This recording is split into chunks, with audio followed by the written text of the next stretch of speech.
Fl-okkażjoni tal-Jum Dinji għall-ikel fil-Parlament Malti ġiet prunata diskussjoni dwar l-ikel fl-intir tiegħu. Din id-diskussjoni ħadet xejriet differenti hekk kif ġew diskussi diversi temi fosthom proġetti għal aktar sostenibilità fis-settur, il-produzzjoni lokali u anke l-importanza tal-ilma.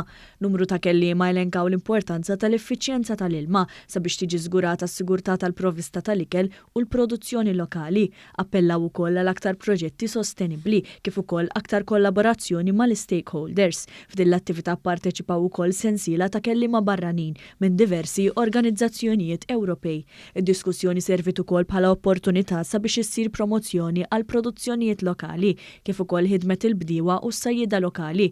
Intqal kif il-Jum Dinji li jfakkar l-ikel madwar id-dinja imur lil hemm mis-suġġett tal-ikel hekk kif isir appell ukoll għal protezzjoni favur l-ambjent. L-ilma ġie deskritt bħala essenzjali tant li għandu jiġi żgurat li kulħadd ikollu aċċess ugwali għalih kif dan huwa dritt fundamentali. Intqal kif is-sors tal-ilma għandu jiġi diversifikat anke permezz tal-implementazzjoni ta' inizjattivi bħal River Basin Management. Intant One News tkellem mal-kap eżekuttiv tal-Aġenzija Maltija għall-ikel Brian Vella li spjega l-importanza ta' dan il-jum u din l-attività anke fid-dawl ta' ħidmet l-Aġenzija. L-lum hija ġurnata storika li ġejna hawnhekk ġewwa l-bini tal-Parlament biex flimkien mal-stakeholders ewlenin tagħna dawk kollha li naħdmu flimkien qegħdin niċċelebraw dan il-jum tant huwa importanti li fl-aħħar mill-aħħar ilu jiġi ċelebrat mill-1945 mill-FAO.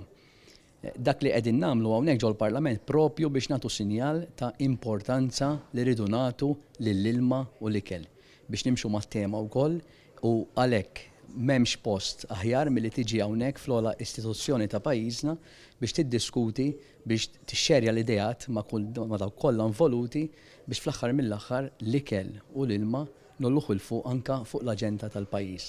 Preżenti għal din is-seduta kien hemm fost l-oħrajn il-Ministru għall-Agrikoltura, is-Sajt u Drittijiet tal-Annimali Anton Refalo u s-Segretarju Parlamentari fih dan l-istess Ministeru Alicia Buġejja Sajt.